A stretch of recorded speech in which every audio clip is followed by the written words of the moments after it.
اعوذ باللہ من الشیطان الرجیم بسم اللہ الرحمن الرحیم اللہم ارنا الحق حقا وارزقنا اتباعہ وارنا الباطل باطلا وارزقنا اجتنابہ۔ اے اللہ ہمیں حق و حق دکھا اور اسی پیروی کی توفیق دے، اور باطل کو باطل دکھا اور اس سے بچنے کی ہمت عطا فرما، آمین یا رب العالمین۔ السلام علیکم ورحمۃ اللہ وبرکاتہ۔ میں ہوں ساجد کشمیری اور آپ دیکھ رہے ہیں کشمیر ٹی وی 008۔ سامعین مکرم، دنیا ایک بڑے طوفان کے دانے پر کھڑی ہے۔ یہ طوفان صرف ہتھیاروں اور جنگوں کا نہیں بلکہ نسلوں کے غرور، مذہبی غلط فہمیوں اور عرضی وعدوں کا ہے۔ تاریخ ہمیں یہ بتاتی ہے کہ جب انسان اپنی حقیقت بھول جائے تو زمین پر ظلم کا راج شروع ہو جاتا ہے۔ آج ہم جس حقیقت پر گفتگو کرنے جا رہے ہیں وہ صرف اسرائیل اور فلسطین کی جنگ نہیں بلکہ انسانیت کی بقا اور قیامت کی نشانیوں کا ایک تسلسل ہے۔ انسانی تاریخ کے سب سے عظیم باپ حضرت ابراہیم علیہ السلام کے دو بیٹے تھے، حضرت اسحاق علیہ السلام اور حضرت اسماعیل علیہ السلام۔ ایک فلسطین میں رہے اور ایک مکہ کی وادیوں میں۔ یہیں سے دو نسلوں کی کہانی شروع ہوئی، بنی اسرائیل اور بنی اسماعیل۔ بنی اسرائیل کے حصے میں ایک کے بعد ایک نبی آتے رہے، حضرت یعقوب علیہ السلام، حضرت یوسف علیہ السلام، حضرت موسیٰ علیہ السلام، حضرت ہارون علیہ السلام، حضرت داؤد علیہ السلام، حضرت سلیمان علیہ السلام، حضرت یحییٰ علیہ السلام اور حضرت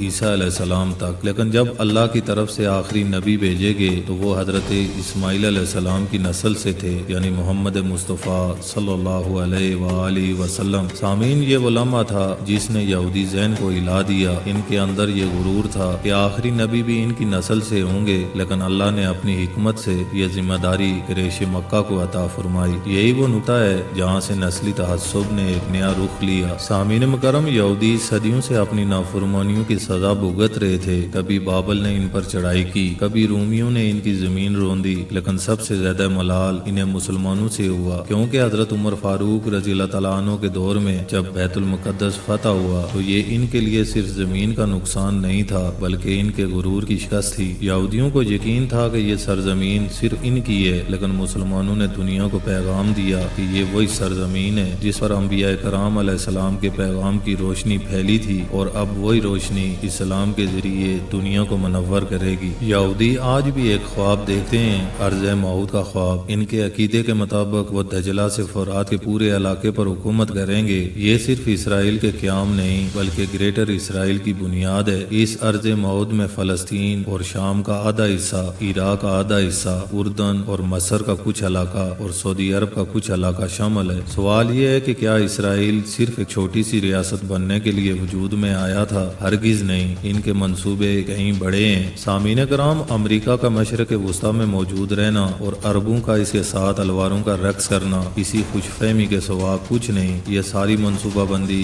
گریٹر اسرائیل کے خواب کو حقیقت بنانے کے لیے ہے۔ حدیث شریف میں آتا ہے کہ دجال کی فوجیں مکے اور مدینے کی سرحدوں تک پہنچ جائیں گی۔ یہ قیامت کی بڑی نشانیوں میں سے ہے، لیکن یہ معرکہ تب شروع ہوگا جب عرب اسرائیل کو دل سے تسلیم کر لیں گے اور مزاحمت دھم توڑ دے گی۔ سامعین کرام، یہ جنگ صرف سیاسی نہیں، یہ ایمان کی جنگ ہے، یہ انسانیت کی بقا کی جنگ ہے، اور یہی وہ جنگ ہے جس کا ذکر قرآن و حدیث میں بار بار کیا گیا ہے۔ ہمیں سوچنا ہوگا کہ یہ جنگ کس کے لیے ہے۔ کیا یہ صرف فلسطین کی جنگ ہے یا پوری امت مسلمہ کی جنگ ہے؟ اگر آج ہم نے بیداری اختیار نہ کی تو کل گریٹر اسرائیل کے سامنے ہماری سرزمینیں بھی محفوظ نہیں رہیں گی۔ سامعین مکرم، یہودی آج بھی دیوار گریہ پر کھڑے ہو کر اپنے کھوئے ہوئے اقتدار کو یاد کرتے ہیں اور وہ قسم کھاتے ہیں کہ اپنی کھوئی ہوئی عظمت کو دوبارہ پائیں گے۔ سوال یہ ہے کہ کیا ہم بھی اپنی کھوئی ہوئی عظمت کو پانے کے لیے تیار ہیں، یا ہم صرف دنیاوی عیش و آرام میں گم ہو کر اپنا مستقبل کھو دیں گے؟ دوستو، تاریخ ہمیں یہ سبق دیتی ہے کہ جب امت غفلت میں سو جائے تو دشمن اس کی بیداری کا انتظار نہیں کرتا بلکہ اس کی کمزوریوں پر وار کرتا ہے۔ آج ہمیں فیصلہ کرنا ہے کہ ہم غفلت کی نیند میں رہیں گے یا بیداری کے سفر پر نکلیں گے۔ میں ہوں ساجد کشمیری اور آپ دیکھ رہے تھے کشمیر ٹی وی 008۔ اگر آپ چاہتے ہیں کہ یہ پیغام مزید لوگوں تک پہنچے تو اس ویڈیو کو شیئر کریں، چینل کو سبسکرائب کریں اور ہمارے ساتھ اس فکری سفر کا حصہ بنیں۔ آخر میں صرف ایک سوال چھوڑے جا رہا ہوں، کیا ہم اپنی نسلوں کے لیے غلامی چھوڑ کر عزت کی تاریخ لکھنے کے لیے تیار ہیں؟ اللہ سے دعا ہے کہ اللہ پوری امت مسلمہ کو بیداری عطا فرمائے، آمین یا رب العالمین۔ وآخر دعوانا ان الحمدللہ رب العالمین۔